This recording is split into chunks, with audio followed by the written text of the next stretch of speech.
So thermal expansion of matter जो होता है वो सॉलिड के लिए हो सकता है, लिक्विड के लिए हो सकता है, गैस के लिए भी हो सकता है। ठीक है। So for solid it is और थ्री टाइप्स। सॉलिड के लिए सॉलिड का एक्सपेंशन तीन तरह का हो सकता है, लीनियर, एरिया रिलेटेड और volume related. So which is called area. Sir वही स्ट्रेस स्ट्रेन वाला ना? No, this is not stress strain. This is thermal expansion. With temperature, the length either increase or area increase or volume increase. Okay? Stress strain में हम लोग उस पे apply करते थे, फोर्स अप्लाई करते थे। ओके, सो सर ये मतलब टेम्परेचर की वजह से चेंज हो देखे हो जाता तुम है? लोग रियल लाइफ में जहाँ पे एक्सपेंशन होता हो, ऐसा कोई example with application of. Sir वो रेलवे ट्रैक में होता है sir. Yes, railway track is well known example. Railway track में देखा होगा आप लोगों ने कि दो रेलवे ट्रैक जो होते हैं जहाँ पे जॉइंट होता है, इनके बीच में एक छोटा सा गैप रख दिया जाता है। द रीजन इज कि जब एक्सपेंशन होगा गर्मी के टाइम में बहुत ज़्यादा हीट होने से ये लोग ऑलमोस्ट क्लोज हो जाते हैं, एक दूसरे के पास आ जाते हैं।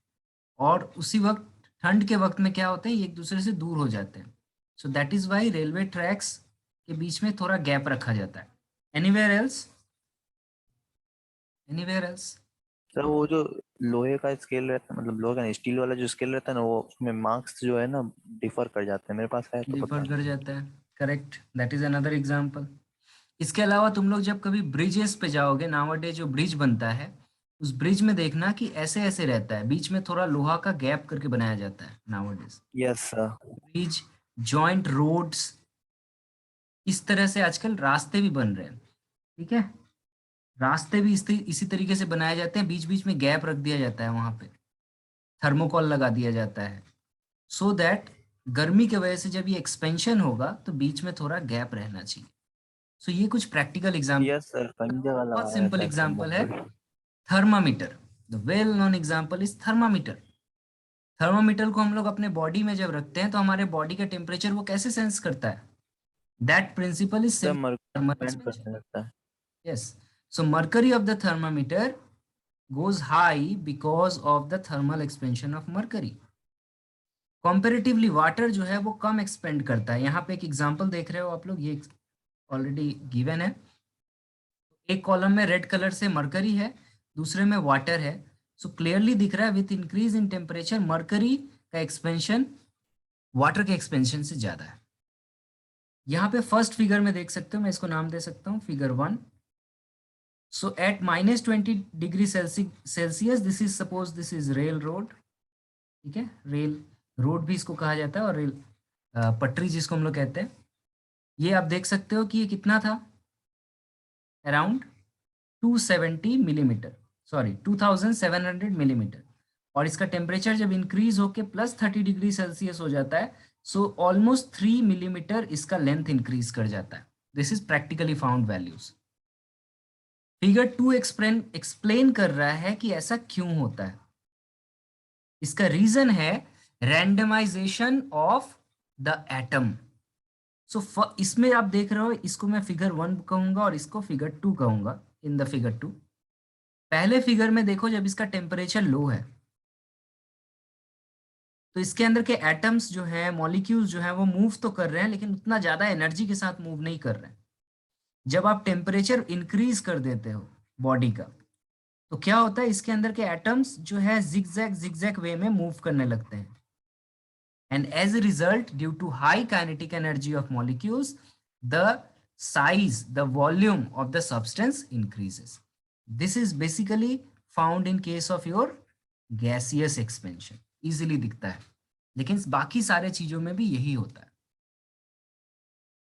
Sir To this, yes. Sir इसमें तो सिर्फ 3 मिलीमीटर का ही चेंज हुआ, तो ये तो बहुत बड़ा चेंज नहीं है, इसको तो निग्लिजिबल बहुत मान बड़ा सकते हैं हम चेंज लोग। नहीं है, बहुत बड़ा चेंज नहीं है, लेकिन लेंथ के ऊपर डिपेंड करता है। थोड़ी देर बाद अभी हम लोग देखेंगे। जो रेल की पटरियां बिछाई रहती हैं वो हंड्रेड्स ऑफ मीटर्स तक लंबी होती हैं। जितना आप लंबा लेंथ लोगे उसका एक्सपेंशन भी उतना ही ज्यादा होगा। ठीक है, यस यस आई जितना अंडरस्टूड। बड़ा बड़ा लेंथ लोगे उसका एक्सपेंशन उतना बढ़ते जाएगा। ये छोटे से लेंथ के लिए बताया। Yes sir. ठीक है, 2700 mm मतलब कितना meter? 2.7 meter, right? 0.27, yes sir. No, 2.7 meters, right? Divided by 1000 or 100? Divided by, sir 2. yes, yes sir, 2.7 meters. yes. तो ये 2.7 मीटर छोटा सा है, और यहाँ पे हो जा रहा है 2.703 मीटर। अब रेल का पटरी जो होता है, अगर मैं मान लूँ ये 100 मीटर का है, तो जब इसका एक्सपेंशन आप देखोगे तो ये मिलीमीटर की जगह सेंटीमीटर में कन्वर्ट हो जाएगा। ठीक है, यस सर। जितना बड़ा लेंथ उतना बड़ा एक्सपेंशन। ओके, सो इसके अलावा कोई और एग्जांपल, एनीवन एल्स?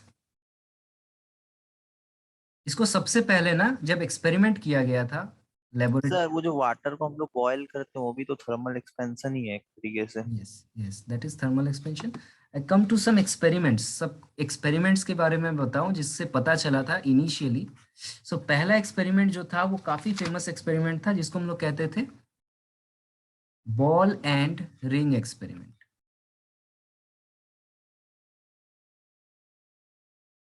इसमें साइंटिस्ट ने क्या किया था, ये सब सिलेबस में है, बस सोच लो, जस्ट हम लोग एक बार समझ लो क्या किया गया था। साइंटिस्ट ने क्या किया था, सर बुक में दिया हुआ है। देखना पड़ेगा, देख लेना। उन्होंने क्या किया था, एक ऐसे चेन के थ्रू लास्ट में एक बॉब लगा हुआ था, दिस इज मेटालिक बॉल, और एक रिंग रखा हुआ था। ठीक है, ऐसे एक रिंग है, स्टैंड। अब इनिशियली क्या किया जा रहा था, इसको इधर लेके आओ, तो देखा जा रहा था कि इस रिंग के अंदर ये बॉल आराम से ऊपर नीचे चला जा रहा है। फिर क्या किया गया, इस बॉल को हिट किया गया, बहुत देर हिट किया गया, और उसके बाद इस रिंग के अंदर वापस डालने का कोशिश जब किया जा रहा तो उसके अंदर नहीं जा पा रहा। सो इससे ये क्लियर हो जाता है कि if we heat a metal ball then it is expanded. इसके अलावा दूसरा जो यस सर। किया था, that is called the bending of bimetallic strip. Bending of bimetallic strip, और ये काफी अच्छा एक्सपेरिमेंट है। मान लो दो मेटल है, एक मेटल ए है और दूसरा मेटल बी है, दोनों का सेम लेंथ है, लेकिन हीट करने से ऐसा देखा जाता है कि बी जो है ये ज्यादा एक्सपेंड करता है, और ए जो है ये कम एक्सपेंड करता है। अब मान लो इन दोनों को मैं एक दूसरे के साथ अच्छे तरीके से वेल्ड कर दूं। नाउ मैंने इन दोनों को वेल्ड कर दिया, this is A, this is B. मैं बी को क्या करता हूँ, शेड कर दे रहा हूँ, so that you can understand they are two different metal rods. And now अगर मैं इसे हिट करूं, can anyone explain what will happen? अगर इसे, सर दोनों में इक्वल एक्सपेंशन होगा। No, anyone else?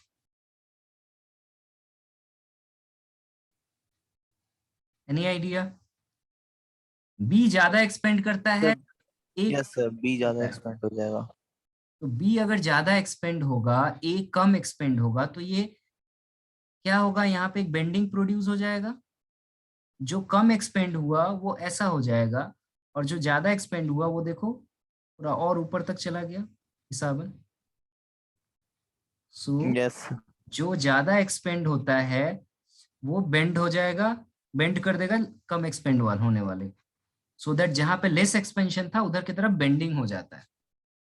And this will be easily seen in case of some well known knives, और तलवार वगैरह जो होता है, नाइफ वगैरह जो होता है, वो ब्लैक स्मिथ्स क्या करते हैं, अलग अलग तरह के मेटल्स को आपस में मिला के उसके बाद नाइफ बनाते हैं, तलवार बनाया जाता है। लेकिन अगर अच्छे तरीके से उनको मिक्स ना किया जाए तो उनका अलग अलग एक्सपेंशन होने की वजह से ब्लेड जो है वो मुड़ जाता है, टेढ़ा हो जाता है, due to different expansions. And not only this, जो लोग गिटार बजाते हैं, एक सिंपल सिंपल से एक्सपेरिमेंट में बता रहा हूँ, रियल लाइफ गिटारिस्ट जो होते हैं, गिटारिस्ट क्या करते हैं, प्ले करने के बाद जो स्ट्रिंग लगा रहता है उसमें, उस स्ट्रिंग को ढीला करके छोड़ देते हैं, क्योंकि उसके अंदर 6 स्ट्रिंग्स होते हैं। पहला वाला जो होता है मोटा होता है, फिर उससे पतला होता है, फिर उससे पतला, फिर उससे पतला, ऐसे गिटार में 6 स्ट्रिंग्स होते हैं। और अलग अलग स्ट्रिंग का अलग अलग थर्मल एक्सपेंशन होगा, जिसके वजह से बेंडिंग प्रोड्यूस हो जाएगा उस पूरे स्ट्रिंग के नेक पे. So that is the reason of thermal expansion. So this is all about the real life facts of thermal expansion. अब हमें जो पढ़ना है वो ये पढ़ना है कि how much thermal expansion happen. हमारा मेन क्वेश्चन क्या है? How much. पहला क्वेश्चन. दूसरी चीजें हमें जो पता करना है वो है लीनियर, मतलब लेंथ में, या एरिया में, या फिर वॉल्यूम में. सो इन सबको स्टडी करने के लिए सबसे पहले जो हम लोग स्टडी करेंगे वो होगा thermal expansion of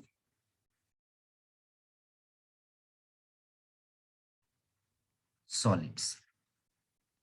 okay, so first of all we will study thermal expansion of solid. And as you see, thermal expansion तीन टाइप का होगा. One is called linear expansion, area expansion and volume expansion. ठीक है, सो सबसे पहले आ जाओ expansion of solid. The first one is linear expansion. यहाँ कुछ derivations दिया गया है, एक बार मैं खुद से कर लेता हूं, फिर यहाँ पे देखना दूंगा. ठीक है, ये क्या कहा जाता है linear expansion में कि the linear expansion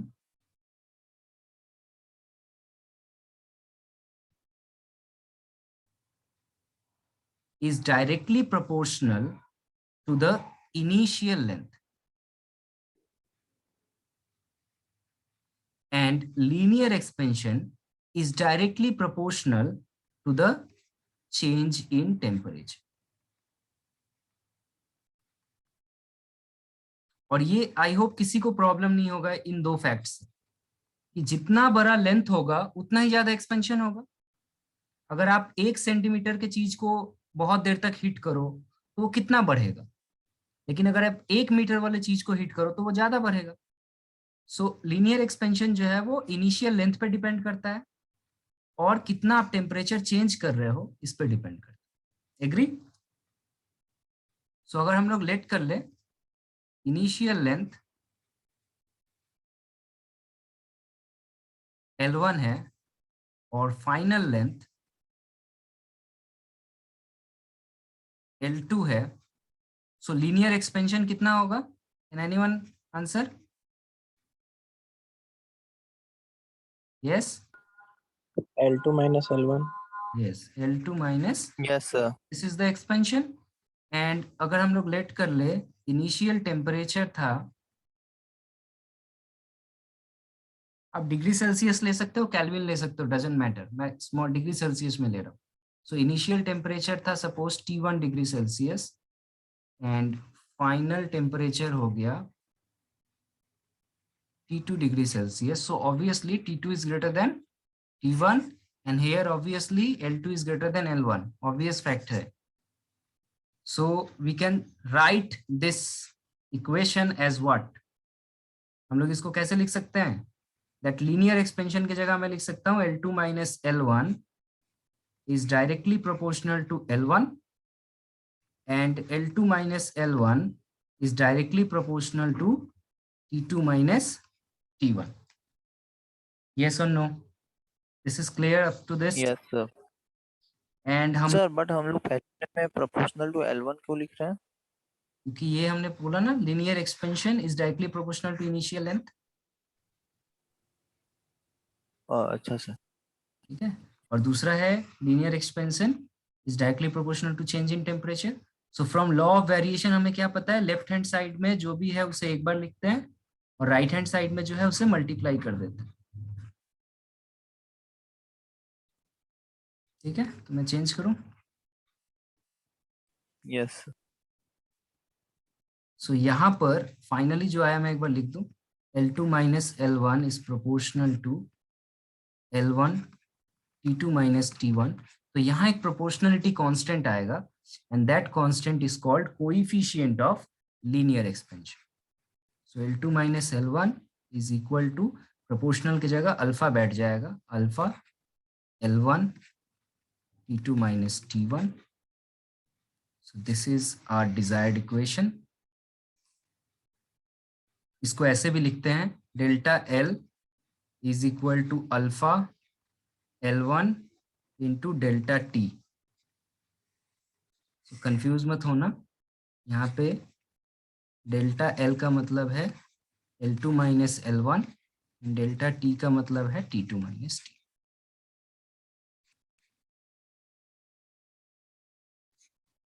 is it okay up to this? और यहां से इसका और एक एक्सपेंशन लोग लिख देते हैं ऐसे, L2 is equal to L1 को उधर ले जाओ, L1 plus alpha L1 T2 minus T1। तो इसको लोग ऐसे लिखते हैं, L1 कॉमन ले लेते हैं, 1 प्लस अल्फा डेल्टा टी। तो ये कुछ डिफरेंट फॉर्म्स है राइट डाउन करने के, जिसमें सबसे ज्यादा फेमस एक ये फॉर्म है, एक ये फॉर्म है। यहाँ पे जो अल्फा है इसे हम लोग कहते हैं कोएफिशिएंट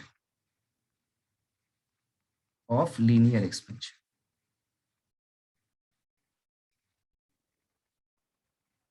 एकदम याद कर लो, क्लास कर रहे हो, क्लास में याद करते हुए चलो।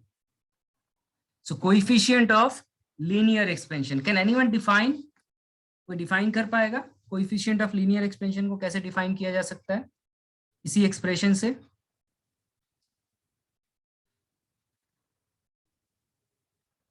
Yes, anyone? No? So it is the change in temperature. change in temperature, coefficient of linear expansion. How it is change in temperature? इस एक्सप्रेशन को मैं फिर से लिखूं, L2 minus L1 is equal to alpha L1 T2 minus T1। ऐसा था ना? यहाँ से अल्फा को अगर अलग करोगे तो ये क्या हो जाएगा? ये हो जाएगा L2 minus L1 L2 minus L1 by L1 L1 T2 minus T1. T2 minus T1। और मैं इसको क्या लिख रहा था? ये हो रहा था ऊपर delta L by L1 T2 minus T1। मैं इसको थोड़ा और अच्छे से लिखूं, मैं इसको लिख सकता हूँ delta L by L divided by By delta T. Minus T1 या delta T। Okay, let's write this. So can anyone answer me what is delta L? Delta L is increase in length, right? Delta L का मतलब होता है Yes, sir. increase in length। और delta L by L का मतलब क्या हो जाएगा फिर? Come on, you all, आहिली को छोड़ के बाकी Sir, मैथ्स के स्टूडेंट हो, बताओ डेल्टा L बाई L क्या हो जाएगा?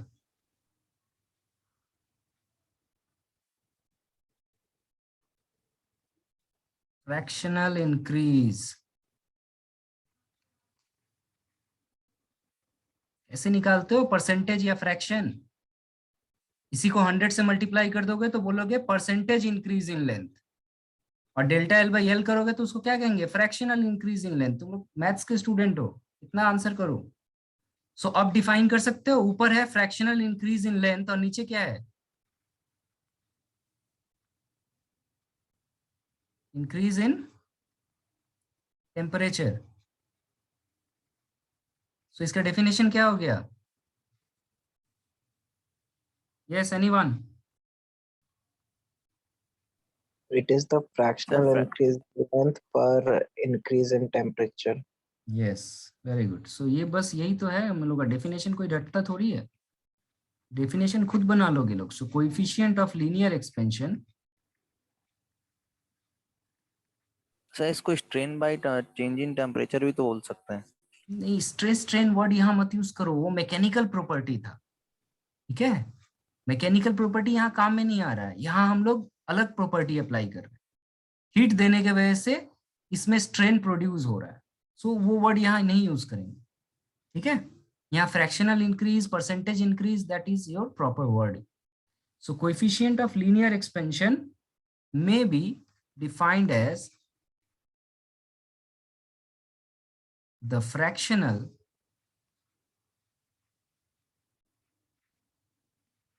increase इन लेंथ, ठीक है, पर डिग्री और per unit increase in temperature.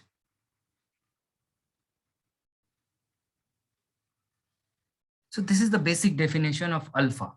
Alpha का कैलकुलस फॉर्म जो है मैं लास्ट में लिख दे रहा हूं यहाँ पे। अगर आप इसको कैलकुलस के फॉर्म में लिखोगे तो क्या होगा बताओ? तुम लोग कैलकुलस पढ़ चुके हो? Yes. So this will B dl by l and this will become by dt. okay, so this is the calculus form.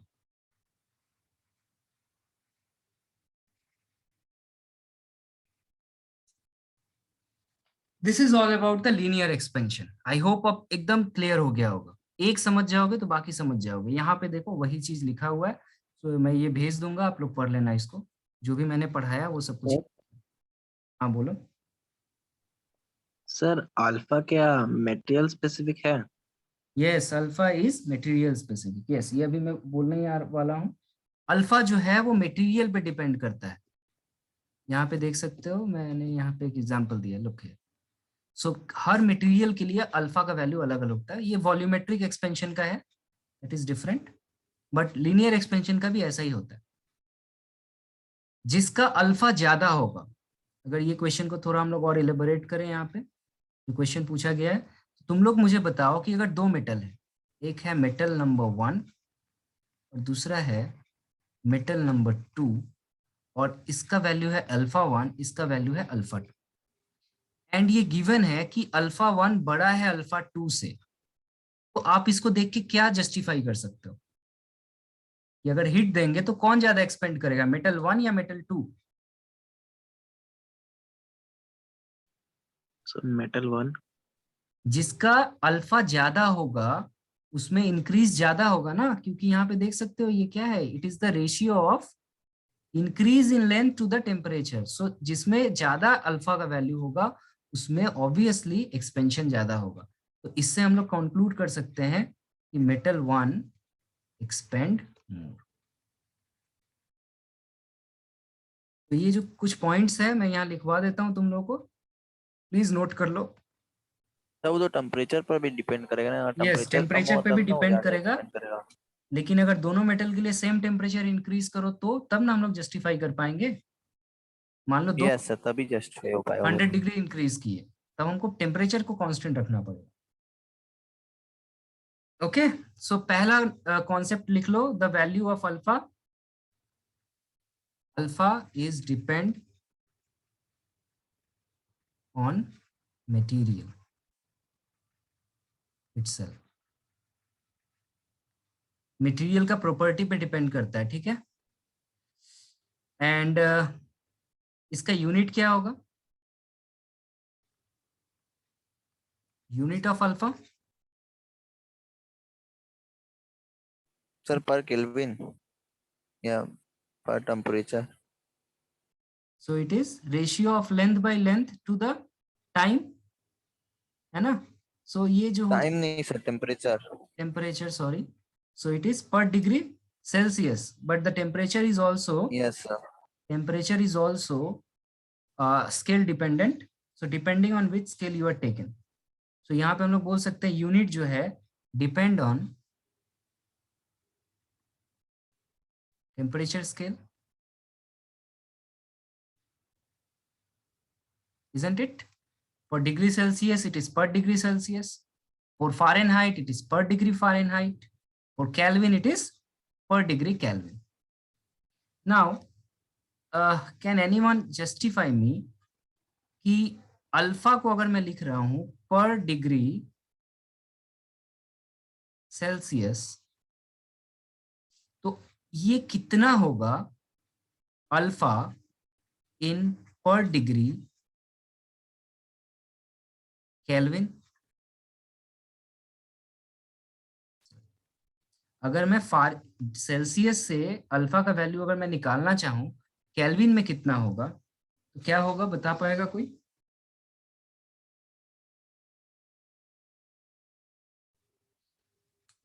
Degree Celsius में अल्फा का वैल्यू हो और उसको केल्विन में कन्वर्ट करना है। लास्ट क्लास हम लोग पढ़ चुके हैं unit conversion. Sir 9/5। No, 9/5 kelvin के लिए क्यों होगा? वो फ़ारेनहाइट के लिए होता है, केल्विन के लिए कुछ नहीं होगा, बिकॉज इट इज समेशन होता है एंड इट इज द, ये डिफरेंस के लिए हम लोग कैलकुलेट कर रहे हैं, सो यहाँ पर कोई चेंज नहीं आएगा। लेकिन फ़ारेनहाइट के लिए अगर हम लोग कैलकुलेट करते तो आता। तो तुम्हारा जो आंसर है that is for Fahrenheit. So degree in Celsius is equal to 9/5 into alpha value per degree Fahrenheit.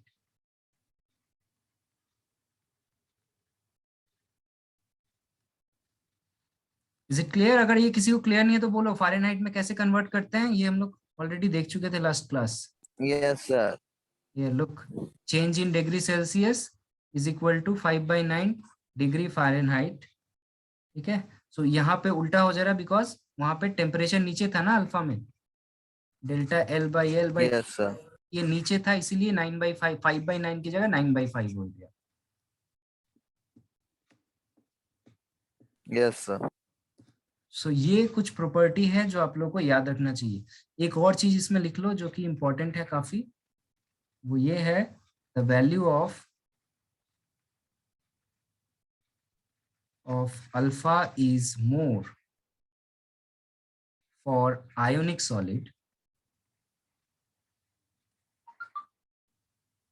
Then that for non ionic solid. Ionic solid के लिए एक्सपेंशन ज्यादा होता है। कोई मुझे एक्सप्लेन कर पाएगा क्यों? And this concept is from chemistry, not from physics itself. Ionic solid के लिए सर क्योंकि वो ब्रेक डाउन होने लग जाते हैं, इसीलिए उनका फोर्सेस जो है उनके बीच में जो है आप से break down. no, anyone else? This is because of type of bonding, simple. Ionic solids are linked together by means of what? By means of electrostatic force of attraction. Ionic solid में किस तरह का attraction होता है? Electrostatic force of attraction.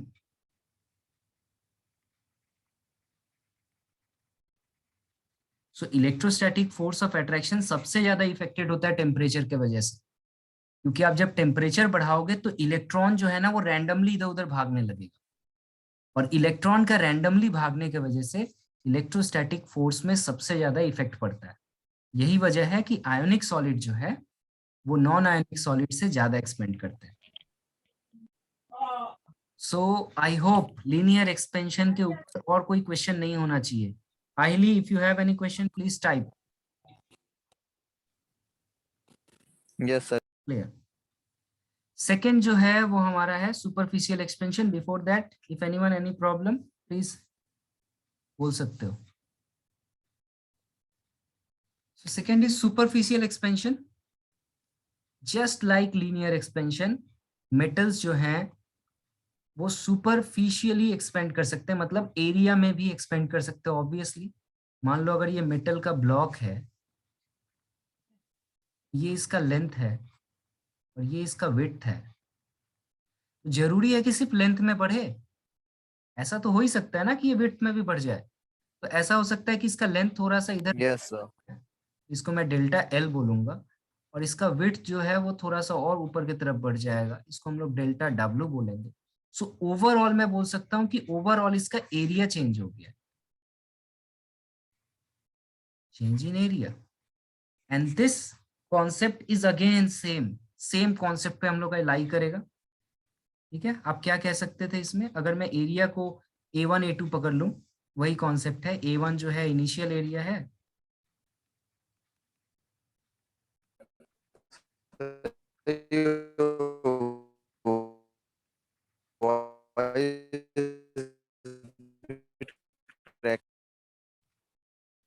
your voice is cracking, Deepak. So delta A, which is change in or increase in area, is directly proportional to the change in temperature and also proportional to initial area. So according to this concept, your delta A is proportional to A1 T2 minus T1. So we can write here a proportionality constant. This is called beta A1, and this is your change in temperature delta T. So this is the first expression. And if you want to justify it more, तो इसको ऐसे लिख लो, A2 minus A1, इसको लिखो A1 beta T2 minus T1, ऐसे लिख लो, ठीक है। तो यहां से आपको बीटा का अगर डेफिनेशन कोई निकालने बोले तो आप वैसे ही निकालोगे जैसे पहले निकाल रहे थे। Sir delta A by delta T. Yes, delta A by A1 हम लोग बोल सकते हैं डिवाइडेड बाई डेल्टा टी। और इसको अगर आप लोग कैलकुलस में लिखोगे, so D A by A divided by D T. So यहां से इसका डेफिनेशन क्या क्या हो गया, इसका डेफिनेशन क्या आ जाएगा, this beta is called coefficient of superficial expansion of ठीक है। और सरफेस एक्सपेंशन, सुपरफिशियल का मतलब हो जाएगा surface, surface expansion of a solid is defined as fractional increase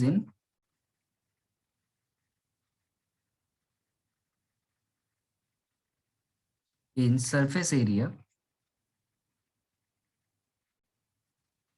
per unit increase sir आप जो लिख रहे हैं ऊपर से आपका आवाज ही बहुत कट के आ रहा है। Is it for everyone? Screen दिख रहा है, आवाज क्लियर है कि नहीं? अनंत, आहिली,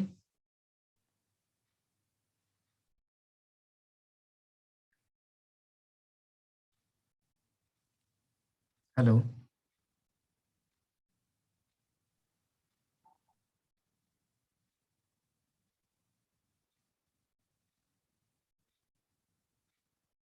yes, hello,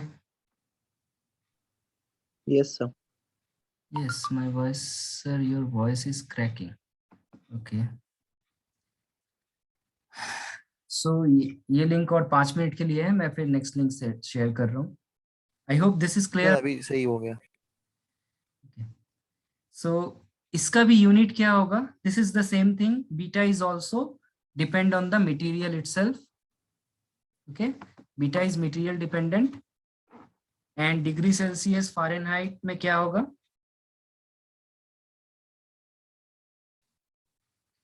that is similar dependent, right?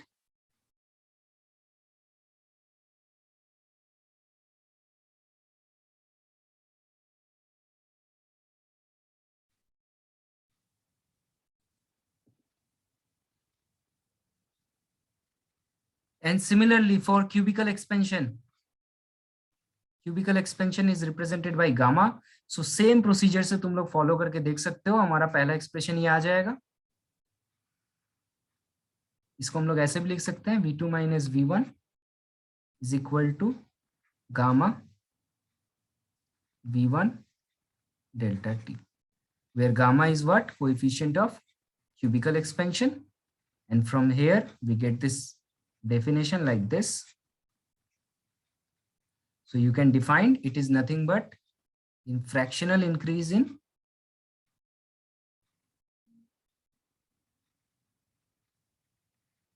Volume और नीचे है change in temperature. So again its unit will be what? Per degree centigrade or per degree Kelvin or per degree Fahrenheit, just like alpha, beta yes sir. भी and gamma के लिए भी unit same होगा।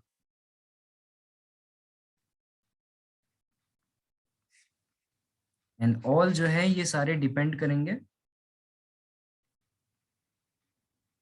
Nature of material. NCERT में alpha L लिखा हुआ है for length, alpha ए लिखा हुआ है for area and alpha V लिखा है फॉर वॉल्यूम। हमने इसको अल्फा लिखा, इसको बीटा लिखा, इसको गामा लिखा। तुम लोग कुछ भी यूज कर सकते हो, बस जो भी लिखो बगल में लिख देना। This is stand for coefficient of linear expansion और सुपरफिशियल एक्सपेंशन और volume expansion. So you have to mention each and every time in your literature. This is clear up to this. So next thing, very important thing is how to take the relation between alpha, beta and gamma. But before that, इस lecture में हम लोग यहाँ तक करते हैं, next lecture में हम लोग उसको कंप्लीट करेंगे। ये एक इंपॉर्टेंट टेबल है जिसको आपको याद नहीं रखना है, you not need to remember, but इसे देख के हमसे बहुत सारा थ्योरेटिकल क्वेश्चन बन जाता है एग्जाम। एग्जाम में ऐसा क्वेश्चन बन सकता है कि आपसे अगर पूछे कि अल्कोहल में, मैं मार्क करूं, अल्कोहल में और आयरन में किसका एक्सपेंशन ज्यादा होता है, so what will be your answer?